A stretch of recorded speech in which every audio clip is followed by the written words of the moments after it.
Bowman here at BWOne.com, giving you my review of the T-Mobile G1. How does the first Android handset stack up on the cell phone block? Let's give it a GQ review.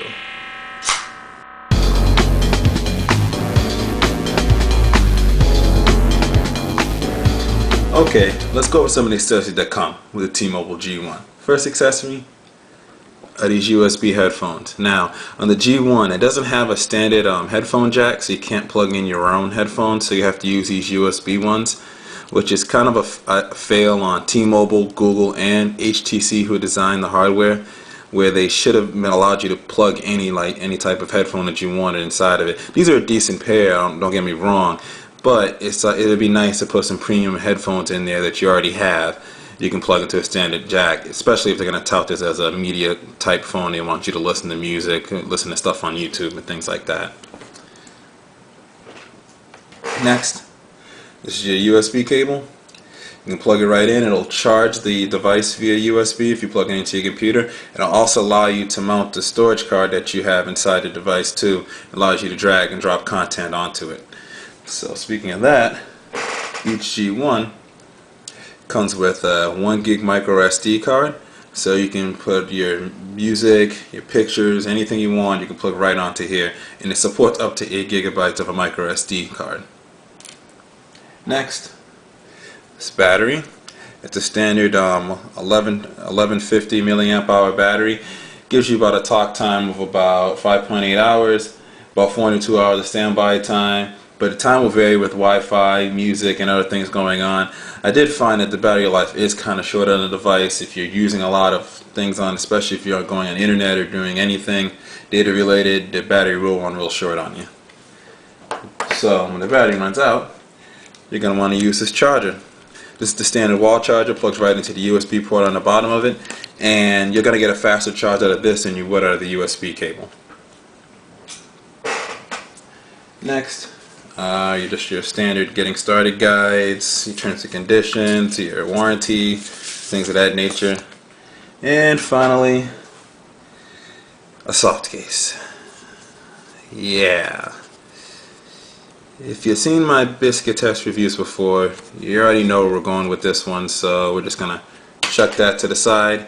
And the next thing we're going to do is we're going to take a hardware tour of the T-Mobile G1. Okay, let's take a hardware tour around the T-Mobile G1. We'll start here on the left side. Here on the left side here, you have your volume rocker key right here. And you have your micro SD slot, which you have to slide up here. And a little latch here on the side. You open up the latch this way, stick in the micro SD card right there. And you just close it up like that. Next on the bottom here, you have your microphone port and your USB port right here. On the right side, you have your dedicated camera key. On the front, you don't have anything. On the back here, we have your 3 megapixel camera and your speaker. And on the front here, you have your 3.2 inch screen. It gives you a 320 by 480 screen resolution. And on the bottom, you have your menu key. You have your send call key, home key, back key, end call key. And you have your track click ball wheel right here. Then when you slide it open here, you have this sort of sidekick kung fu action grip slide mechanism that pops up that reveals the QWERTY keyboard here. And it's definitely a different QWERTY keyboard than what you're used to from most HTC devices. So it can take a little bit to get used to. It's a great keyboard as all the keys are separated very well, and you can poke around as you go along. But if you're used to current HTC devices, I can show you right here. You can see the keyboard's a little more together on this particular HTC device. So you're used to kind of sliding around to pick your way through the keys.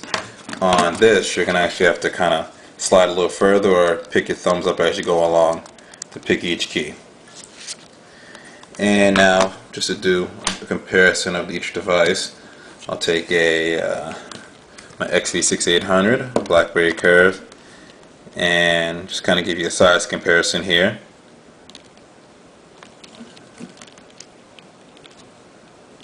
On the side here.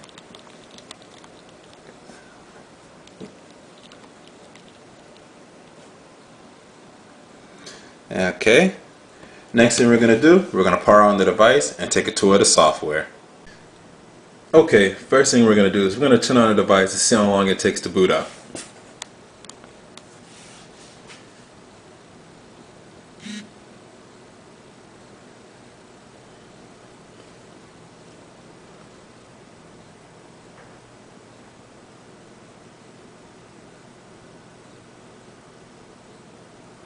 One thing to note is when you initially turn it on and it boots up, if you haven't set up your Gmail account yet, it's going to ask you to set it up. If you don't have one already, you can actually set up one right here on the phone and it'll wirelessly create it for you. If you already have one, obviously you just put your login information and it'll be set to go.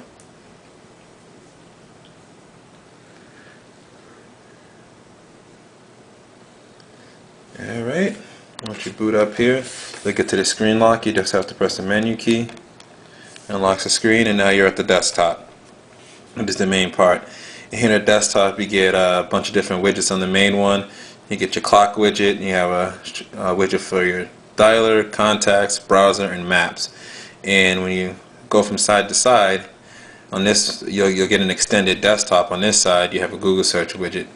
On the other side here you have nothing at all, but if you want to add something or add to any part of the desktop, just hold down the screen and you can add an application. Let's add Amazon.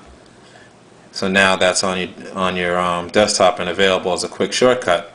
If you don't want it, you just hold it down, the phone will vibrate a little bit, and you drag it down there and it goes away. And you can hold down on any icon to drag it wherever you want it to be. So that's pretty much the desktop there. Next thing we can go over here is the phone. Obviously you want to know how it works as a phone, so we'll click on the dialer. You come to this screen here and you basically have nice big buttons that you can touch for your dial-in number here. You can actually click on that on the little green bar up here to actually send, or you can click the send button down here at the bottom. And in this screen you have your call logs, you have your contacts, and you have your favorite contacts. So people that you start as your favorite will show up in here. And when you're in a call, we'll just call voicemail for an example. It'll show up on the screen here. You click menu for options. You can swap the call, you can merge calls, you can add a call, you can end the call, you got your hold, you mute, your speakerphone. 3 easy steps.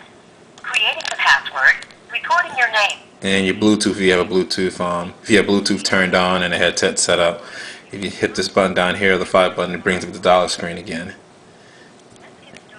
And just end the call, just click end, and now it shows up right here in your call logs.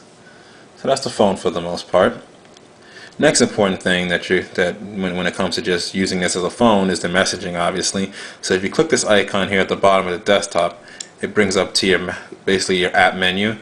And you hit this icon here in the bottom, it's messaging, and you get all your messages here. You click here, you can start a text message, you type in who you want it to message, and you type your message there by opening up the keyboard to compose.